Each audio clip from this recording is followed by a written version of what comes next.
Now, we're following developments in the Middle East for you this morning, where Israel's defense minister is ordering troops to seize more territory in Gaza if Hamas fails to release more hostages. Let's bring in CBS News foreign correspondent Ramy Inocencio live in Tel Aviv once again. Ramy, good morning to you. What else do we know about this new directive for IDF soldiers?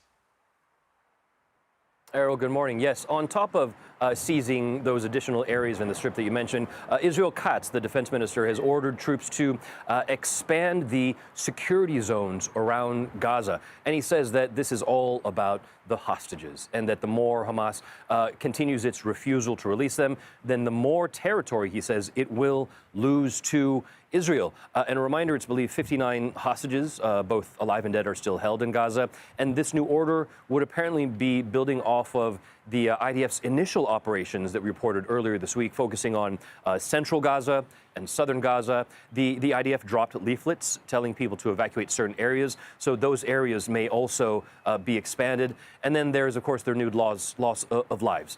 Nearly 600 people killed in the past 4 days alone in that IDF bombing, and there likely will be more strikes, more death, really, as we've been saying, turning the clock back even more, as if that ceasefire over 2 months really hadn't happened. Wow. And Ramy, the Prime Minister there has fired the head of Shin Bet. Help us understand the significance of that. Absolutely, yes. And actually, Israeli newspapers, this is what they're talking about today. This is unprecedented. It's the first time that the head of the country's internal intelligence services, some compare it to the FBI, has ever been fired. His name is Ronen Bar, and the cabinet fired him in what was a unanimous vote late last night. Now, Netanyahu said that he lost faith in him. His allies accuse him for the security failures of October 7th. They say that he actually got intel the night before October 7th, but then didn't act on it. But there's always a flip side, right, Errol? Bar, turns out, was leading a high-profile corruption probe into, guess who? Netanyahu, into influence from Qatar directly into his office.